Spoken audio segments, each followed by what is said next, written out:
Good afternoon, Sam. How you doing? Better than I deserve, Linda. Better than I deserve. How about you? I'm doing fabulous, and welcome everyone. We've been talking on and off about sharing a little bit about ourselves for those of you that don't know us. And today I want to let Sam talk more about his background, the things that he specializes in. I know we've called this shiny object Sam, and if he's like me, it's really hard not to get nabbed by that shiny object, Yeah, it is. It is. to chase those things. Yeah, and I seriously though, since we've been working together and everything, I think we hold each other accountable to a little higher standard when it comes to that kind of stuff. And over the years, I can yeah definitely say that I have chased some shiny objects. Uh, I can remember even as a young adult doing that. But you get a little bit older. Sometimes you get a little bit wiser, but sometimes you still chase those shiny objects. But we wanted to talk a little about, you wanted a little bit about my history, my background. And I thought I would share. I started chasing shiny objects, knowing that there was something different probably before I ever moved from Pennsylvania. Now I moved there when I was 17, my senior year of high school, knowing that there was always something more. My desire, my dream coming out of high school was to be a music teacher. I had won several awards in high school and things like that. I actually, when I did graduate from high school in California, I had 3 full ride music scholarships that were offered. And I listened to the counselor because I was looking at a different avenue also, and turned them down when I probably should have just waited until the first opportunity that I was looking at either came through or didn't. So I would caution people out there, when a school counselor is telling your senior to do something, double check and make sure that they're getting the right advice. I have found in dealing with my kids going through high school and college, and this is obviously a lot of years ago, but financial aid counselors and high school counselors, things like that, they really more or less are educators who have moved into trying to guide kids in the right direction. We're doing that right now with my grandson and my niece, who are both in high school. And obviously I'll have to do that with the other grandkids as they get there. But you need to make intelligent decisions. And I didn't. Okay. So, but that being said, I always knew that there was some sort of business opportunity out there. And I have management training from some of the best companies in the world. There was a book written a few years, New York Times bestseller, called Everything I Need to Know About Business I Learned Working at McDonald's, something along those lines. And the lady was very smart, very intelligent. She had been an executive with McDonald's, but she's right. In the beginning, a lot of those companies, McDonald's, Pizza Hut, Burger King, those that were there in the late 50s, early 60s, they had very intelligent management styles, not like what you're seeing today. A lot of it goes back to the leadership qualities that you and I see with Paul Martinelli and Andy Hall and things like that, even though now that's not the way those companies are, which is extremely unfortunate. But I did chase some shiny objects. You get into life. I got married right out of high school. Pretty soon, 1, 2, 3 kids, right? And so you're going along. I had several business ventures that were successful and several that failed. The restaurant industry had always been my dream. I love the industry. Not so much now. It has changed so much. People have forgotten what it means to have good service, right? It's just not. It's not there. I mean, take something simple. The next time you go into a fast food place or a Dunkin' Donuts or any place where you get food to go, watch how they give you the bag. Even McDonald's has gotten to the point where they don't do what they used to. So, and this may sound really silly, but we trained early on 2 folds. The bag keeps the bag closed, keeps the food in the bag hot. Now they just scrunch the bag up and hand it to you. You'd have got, Sometimes they don't even do that. yeah, they don't even do that. You just set it on the counter, right? We got fired for that back in the, 70s, 60s, 70s. Okay. So, Well, it just, was more presentation, yes, yes. and when you think about fast food, you don't think about presentation, and that was part of Hmm. the better experience was, it was special. It was, Yeah. And presentation's everything yeah. when it comes to food. I mean, I've been around when organizations have filmed TV commercials, and no, the milk pouring out of the milk carton is probably not just milk. Mhm. It's probably the largest percentage of milk, but milk doesn't pour that way. We all know that. But Right. presentation, it's, you eat with your eyes first. You see that food coming and it looks just like the picture that you saw on the menu. It doesn't matter if it doesn't taste quite like that. You think it does, anyway. And so over the years, I've had some success and some catastrophic failures. Okay. But if you don't fail, you don't move forward. Yeah, you don't grow. You don't grow. And here's the thing. Those failures were not mistakes. No. Okay. Some of them, one of the biggest failures was totally out of my control. Totally out of my control. And that, unfortunately, that's the one that cost me the most money. Still paying for it, right? And so, but you go forward and you've learned from that.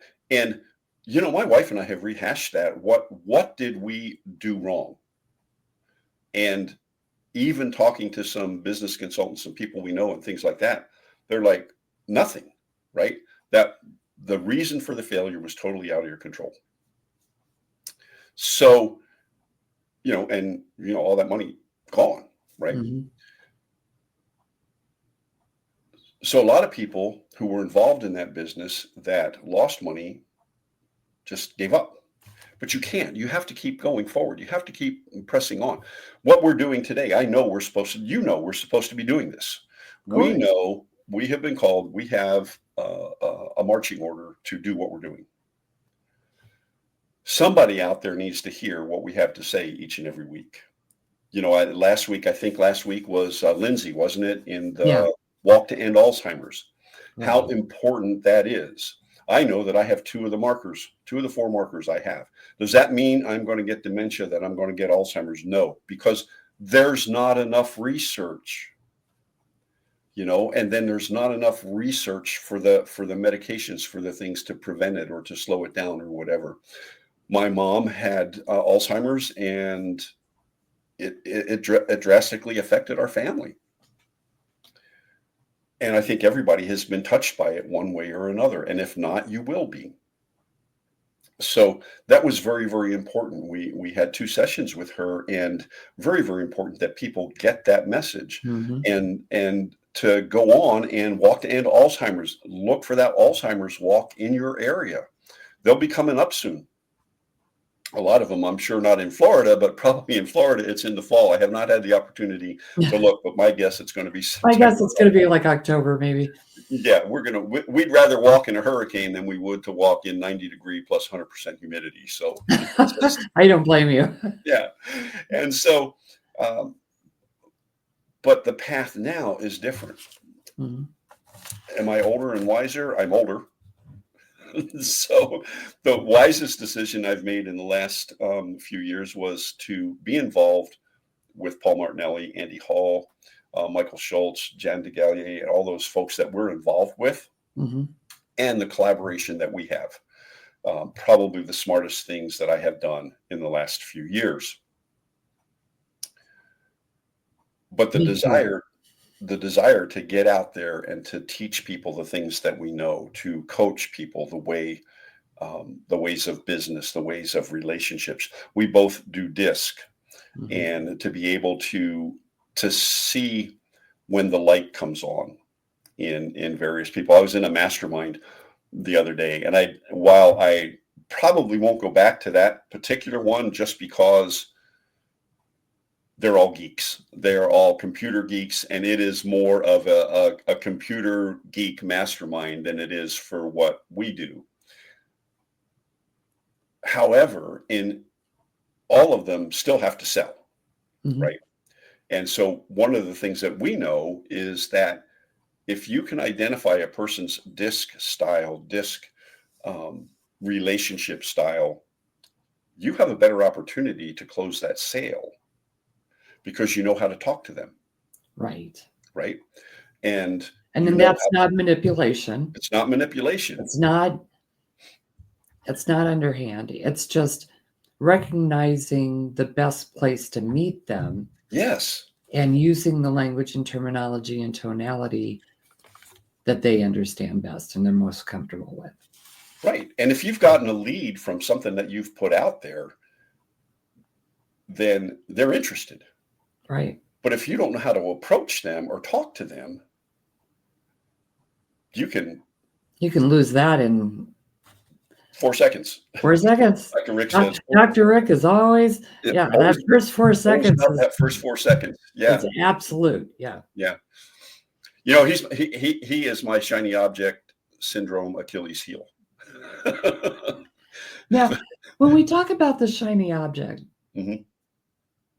many of the things that I'm currently doing started out as a shiny object. So me too. How do you distinguish between what might be taking you off track versus what might be a necessary next step?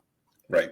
So I have to sit back. I look at the programs that I've bought over the years, and some of them were definitely shiny objects. Some of them, they were shiny objects because they were near and dear to my heart. Okay.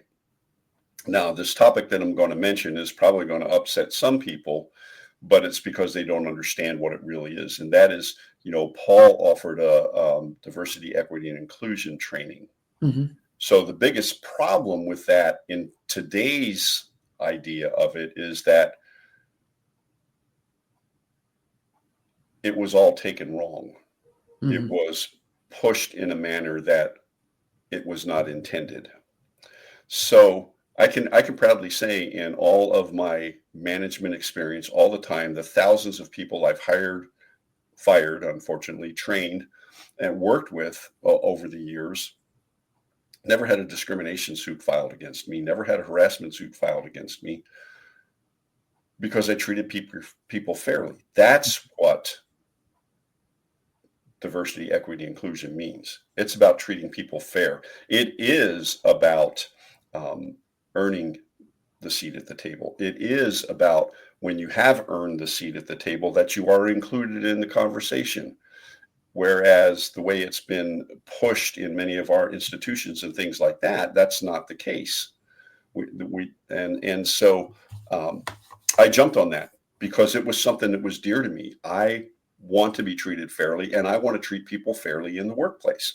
I want to treat people fairly when I work with them. And so that was something that was probably a shiny object that I don't use, mainly because as soon as you mention it, people, they shut you off. Yeah. And it doesn't matter. It doesn't matter where they come from in it. Right. They shut it out because you're talking DEI. They hear the letters and it's no good. And I have friends who are probably more conservative than I am. And when I mention DEI, they don't want to talk about it. On the other hand, I have a really good friend who I mentioned to him that I would like to work with his management team. And we were right in the middle of all the hoopla about it and everything. He says, "Tell me what you mean by that." And so I explained it to him, and I explained my program. And he was the last business that I actually was able to help with that because he understood where I was coming from. And it is funny. His father was even more conservative than him. I mean, if you talk ultra conservative, but not a fan of our president. Okay. And you can do that. You can be that way. Yes, you can. And so his idea of it was all about numbers. How many of this and how many of that? What this background, that background, this ethnicity, that, and that's what he thought it was all about. It was, a lot of people think it's some kind of quota. Yeah, and it is not. You and I It both is know not. that. But I knew that going in. Yeah. So, and I knew he was going to be there. He's one of the management team.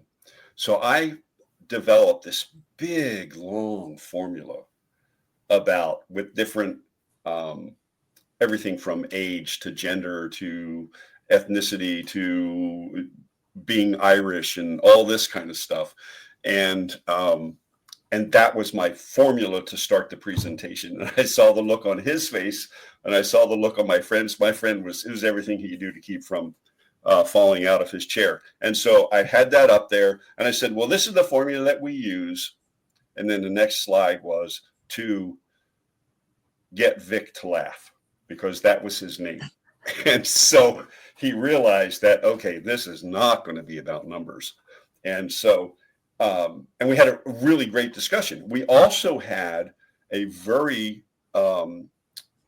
diverse group of people in the group, because in this particular industry, I'm kind of skirting it because this would give it away too much, and I haven't asked permission. I have asked permission to use the father's name, but I haven't asked permission to use the business name. But this is an industry that is, I would say, 98 to 99% male. It's an industry where it's very ethnically diverse, or not diverse, very straight down the line. But at the table, the people that he included, most businesses in that genre would say, wow, you have women at the table. You have very different ethnic groups at the table. How did you do that? Well, they're all here because of their abilities. They're all here because they've proved themselves, even in an organization, not an organization, but in an industry that really doesn't really accept women. Okay. And there's several women at the table. So anyway, so that particular organization, and they all benefited from it. They all understood what we were talking about. So, and they understood what they couldn't, and shouldn't do each and every day at work. So it was kind of fun. It was really fun. But you don't mention that now. So shiny object, yeah. Do I regret paying the price for Paul's program? No, absolutely not. And it's still, we're just back to planting seeds again. Yes, exactly. It's that program, and face it, the programs Paul and Andy and everyone offer through EL, they always have many uses and many benefits from them. Yep. So, you could have 5 of us saying, I'm going to talk about diversity, equity, and inclusion, and it wouldn't be the same. No, not at all. And that's one of the powerful things about what we get through Empowered Living, and and from Paul and from Andy and from everyone. But the shiny object thing, it's very real, and it's very easy to get off track. Mm-hmm. But if you find that you have been pulled off track, get the good value out of it. Mm-hmm. Don't just say, oh, that was a waste of time. Yeah. It doesn't have to be a waste of time. Exactly. You were attracted to it for a reason. Mm-hmm. You participated for a reason. Get the good out of it. And if there were lessons that you needed to learn from that, document those lessons. That's what it's all part of the human experience. Mm-hmm. Yep. Just don't get so caught up in chasing the new thing that you lose, unless your focus is to learn every new thing you can. Right. Yeah. And that'll cost you. But you do too. At the time, I really thought I would use it. Mm-hmm. On the other hand, so it's all things I was doing anyway. Mhm. Only it was put in a presentation that was much more manageable and much more, um, what's the word, impactful than my knowledge. Well, it had all of the data. It has all the data. It has Mhm. all of the best language, Mhm. and it has all the things to back up. It's not just me saying, "Well, this is how I live and how Right, I work." There's proof of the benefits, right, right. besides the fact that treating everyone like human beings is what we should be doing. Absolutely, absolutely. So we're about at the end of our time for today, Linda. I can talk some more about shiny. I can talk about shiny objects all day. I can give you a list that is a mile long, and some of them you would just die laughing at. Oh, You really did that? Yes, I did. yeah. And Well, sometimes shiny objects they're always fun. they're always fun. Yes, they are. They're always fun. So So get the fun out of them, but yep, yep. don't replicate the mistake if it's a mistake. Exactly, exactly. So anyway, I'm more than willing to come back and talk a little bit more next week. Oh, And let's do. so, but we would encourage you all. We call this uh, Balancing act. balancing act, living life in harmony, and it is so important to continue. And Linda and I were reminded of this afternoon as we were talking before the show. Some of the things that we have all gone through, and the little wins and the big wins that we've had this week. And what are your little wins? What are your big wins? And drop a note. Let us know. Let us know how we can help you bring your life into harmony and to live a life that is truly balanced and in harmony with your surroundings, with your faith, your family, your friends, your future, and all that you have to offer and all that you are. You can reach us through our email address. You can reach us through the Facebook page, but reach out. Let us know. Thank you So, so much, Sam. And next week we'll learn more about what makes Sam tick and why he's so wonderful at what he does, so and why he's my partner in fun. So, all right. Sounds good. We'll see you next week, Linda. bye bye, everyone.